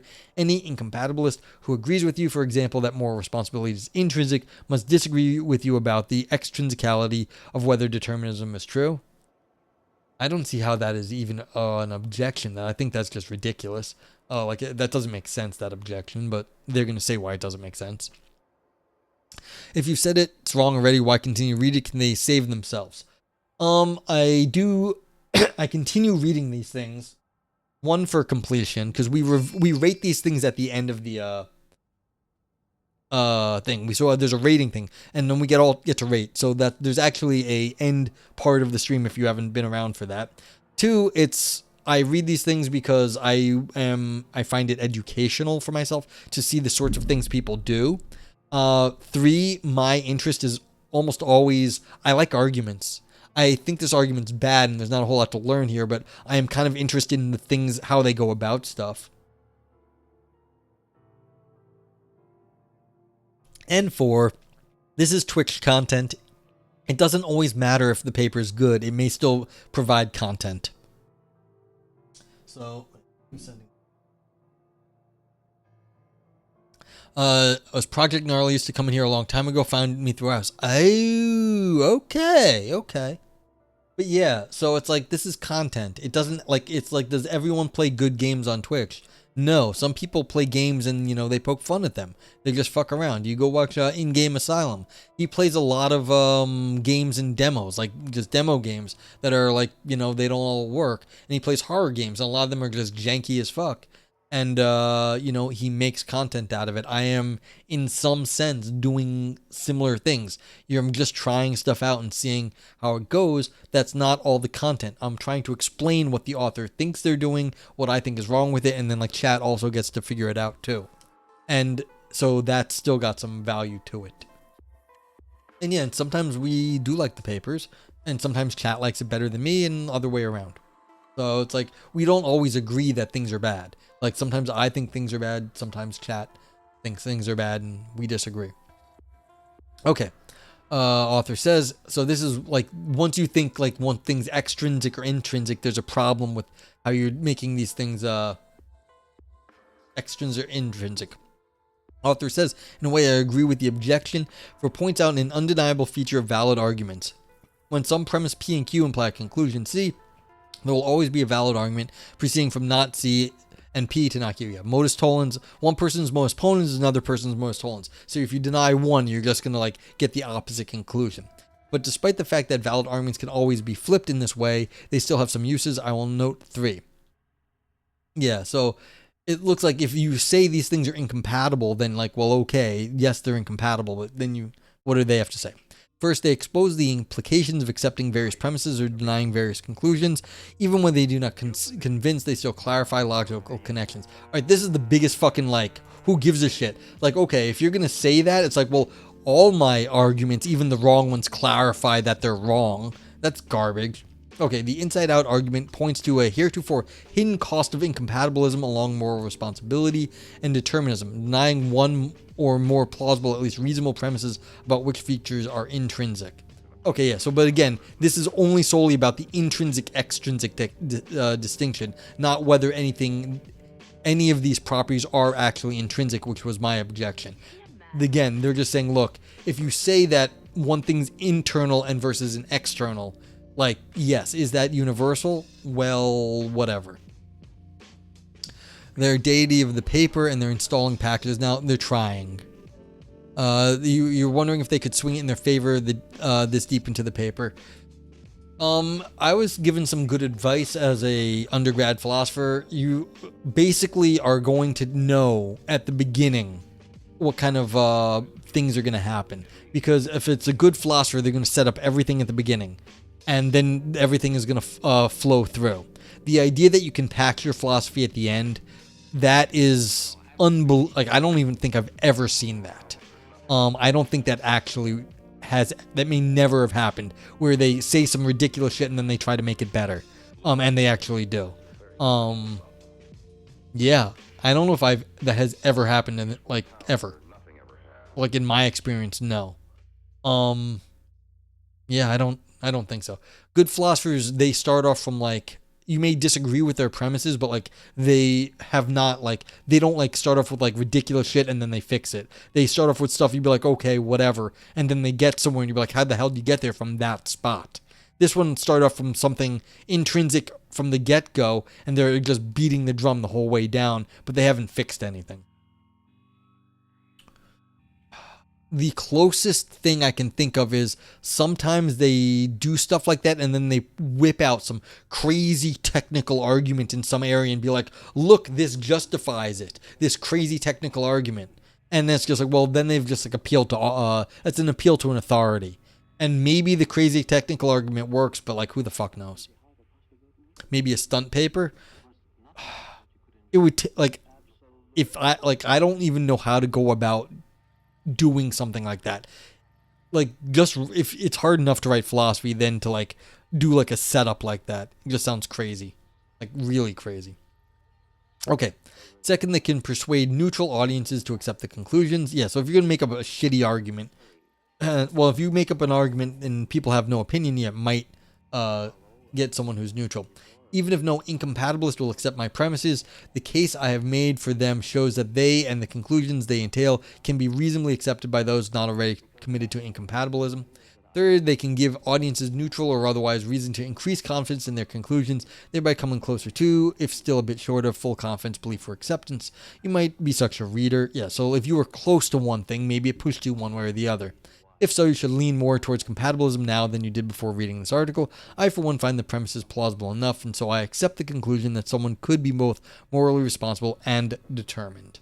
Yeah, so, like, is there anything here? Yeah, they're just defining the way they define intrinsic and extrinsic. I mean, yeah, it's fine. Presumptuous, yeah. Okay, now we're getting to the end. Like, the conclusion is just a few paragraphs away. The prospects for compatibilism. Yeah, I'm getting on 3 hours now because we were discussing so much at the beginning of this, and then I had that OBS crash or internet crash. Anyway, wise compatibilists will do two things. First, they will give a diagnosis of where exactly incompatibilist arguments go wrong. Second, they will give positive accounts of how exactly compatibilism could ever be true. This argument does not help much when it comes to the first task, but it does offer helpful pointers and some cautionary notes for philosophers interested in the second. I imagine a compatibilist theory of moral responsibility beginning inside and working outwards. If we could be morally responsible for at least some of the goings on in our heads, as the argument of this paper suggests, and even if determinism is true, then perhaps such are the basic cases of moral responsibility. Non-basic cases, for example, moral responsibility for the consequences of one's intentions, which consequences roam free of our heads, may impose additional metaphysical requirements, for example, suitable and foreseeable connections with basic cases of moral responsibility as when an intention bears external fruit in just the right way. This in turn raises interesting questions about what suitable connections must be and whether it is compatible with determinism. Yeah, so if the world has to somehow agree with what's going on with you, that connection would have to be investigated if the world is deterministic and you somehow have these special intrinsic properties. How does that interact? Here's a suspicion the author says. Basic cases of moral responsibility are indeed compatible with determinism. Even if determinism is true, we could be morally responsible for going on in our heads or minds if you prefer. Yeah, now they're just like saying, fuck it. We're not even going to deal with brains. We're just going to go with minds. Yeah. Compatibilism about moral responsibility and determinism, I can't even speak anymore, determinism is therefore true. But non-basic cases are more metaphysically demanding, and their demands are not so obviously satisfied. It remains an open question whether they could ever come to be, whether in worlds where the past and laws conspire to fix our fate, or in worlds where they do not and where we are left to our own devices.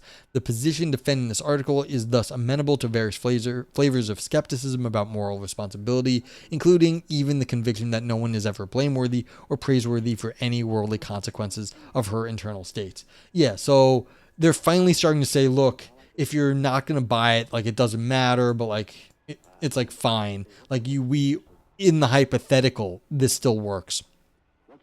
Sorry you had a load problem with my tunes. Had to share my determined tunes. Yes, exactly. That's fine. Call you loony? Well, Looney Tunes. You needed the tunes. Okay.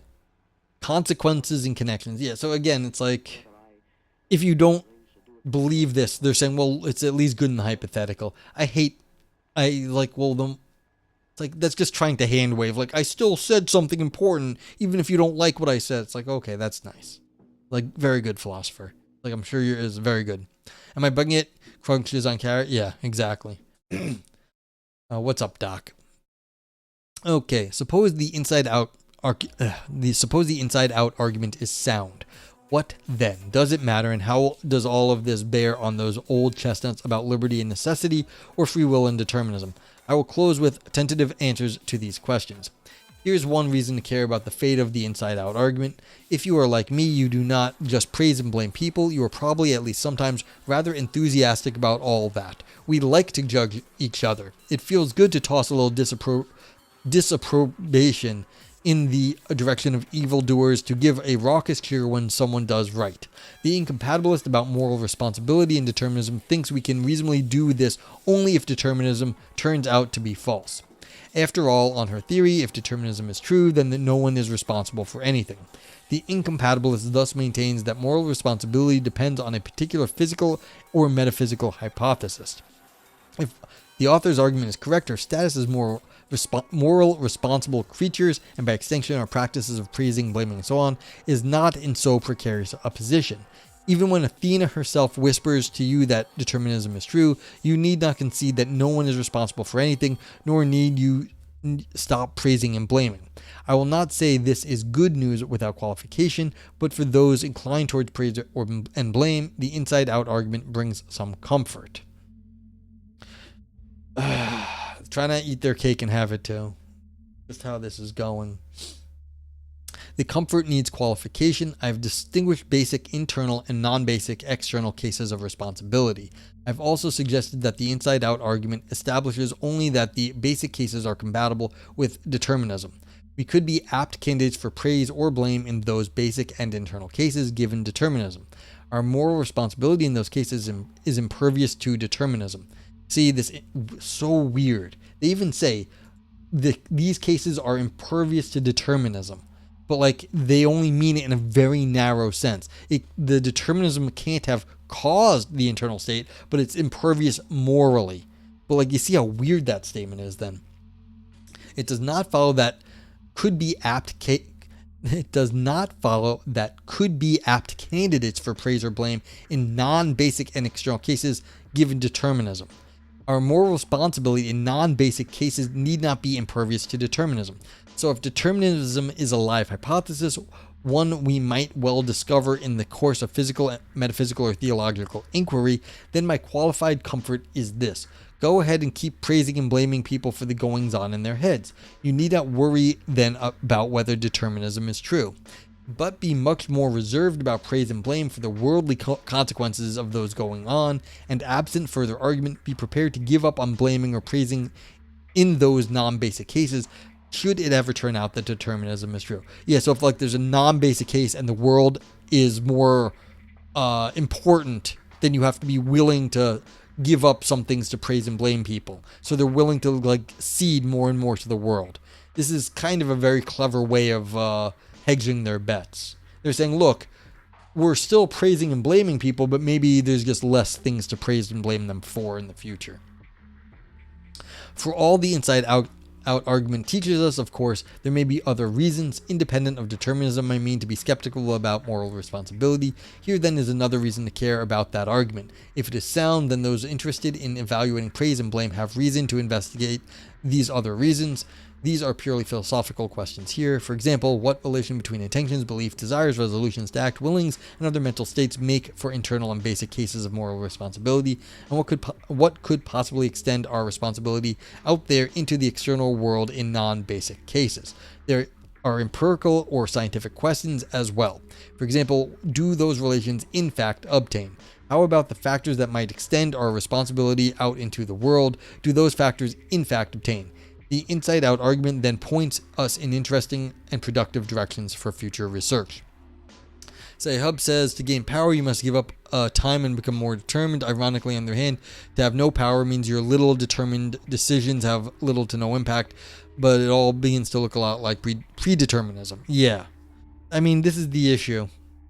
Like, they're trying to make this sort of distinction where you have, like, special things in you that are intrinsic that, like, you're valued. But then again, the determinism should be ruling everything. And they don't want to say that. They just want to say, well, that stuff we can still claim as your fault, regardless of its deterministic history. Very strange. But, like, they're trying to just make space here. But it just seems a lot of, fancy philosophical words and not a whole lot of actual evidence for what they're saying. Or argument, not really evidence, but no real argument for it. They're just insisting that there are intrinsic things about you that are morally praiseworthy or blameworthy. Okay, the inside-out argument offers no direct and conclusive answers to venerable or ancient, at any rate, questions about free will and determinism, but it does have some implications as well. I am here neutral on the question of how to best understand free will, and in particular whether free will is being able in a given situation to exercise the logically strongest kind of control necessary for moral responsibility, or whether it is instead being able in a given situation to do something or not to do it. I note that on the former account, but not on the latter, having free will is plainly necessary for being morally responsible. Hey, Valpo. This is a short article by Andrew M. Bailey. It was suggested for the length, but I was like, you're going to piss me off. I've read Andrew M. Bailey before. I disagree with this person, and I disagree with the person. I do not like this kind of compatibilism. I hope you're doing well. What's up, Valpo, anyway? If moral responsibility requires free will, if necessarily someone is morally responsible for something only if she at some time or other has free will, then the inside-out argument shows that free will is indeed compatible with determinism. This consequence follows by elementary modal reasoning. If X entails Y and the conjunction of X and Z is possibly true, then the conjunction of X and Y is also possibly true. So, given this consequence, those of us who care a great deal about whether we have free will can adopt the irenic stance explained above. We need not worry about some dramatic discovery in physics, metaphysics, or theology that determinism is true, and its possible implications for our freedom. If free will is not required for moral responsibility, then I think the inside-out argument suggests something a little bit more peculiar. Perhaps we can rest a little easy when it comes to moral responsibility, but we cannot rest so easy when it comes to free will. Should this bother us? It should, I submit, only if free will is required for or makes possible good things wholly disjoint from moral responsibility. Possible candidates for this office include genuine love, real relationships, and meaning in life. The inside-out argument then recommends that philosophers continue thinking about free will, not just in relation to determinism or moral responsibility, but also with an eye towards other goods it might enable. Okay, time to rate the paper. For anyone new here, what we do now is we have an emote review. The emotes all describe different qualities of the paper, and you can use them to show what you felt about the paper. So if you thought it was fun and made your brain dance, you type in brain dance. You do have to spell it correctly or copy it from how it is in chat, because you can see it in chat here below me. And if you just see the text, well, then you need to get better TTV or 7 whatever installed, the Franker face. But yeah, so say it says existential artistic drama, or the Ouroboros for deep ancient ideas, Nog knife for slicing and dicing arguments, Nog navel gazing only for academics, Nog turd all style no substance, still poop underneath, and Nog grapes for big claims that shrivel up. And you can also use the vote nay, vote yay, and vote meh. So vote yeah is like just generic thumbs up, vote nay is thumbs down, and vote meh is sort of like very in the middle. And anything in the green will make I have an overall score rating, kind of just pushes the score up. The ones in the red make it go down, and the meh makes everything go into the middle. Yeah, so that's fine. Like, Ivan gives a nay, navel gazing, and the grapes. I'm gonna have to agree with the grapes. I think these things make big claims and just didn't go anywhere. So yeah, thank you Vipers for rating. Let's see. So I'm gonna go with the Nog grapes. I'm gonna have to go with the Nog turd as well. Nog navel. Although, is this fair? Is this only for... I mean, the way it was written is like, it was just written really for philosophers. Yeah. The other thing is, this was like, the truth is, it was like, as far as analytic philosophy, it's also getting a knife. Like this, the argument style here is very, very analytic. They, they put all these arguments together. I just don't think it was a good argument, but they did do it in the very analytic style. So yeah.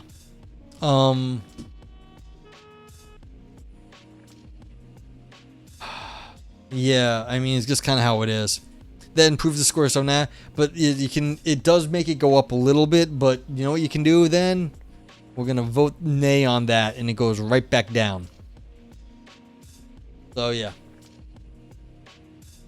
It's not the worst philosophy. But see, that's the thing, Vipers. It's not the worst philosophy. This was not all the bad things and then also written in a non-analytic style that like just was crap. This was written in a recognizably analytic style, which gets it some philosophy points. But then that also makes it completely navel-gazing here. So, yes.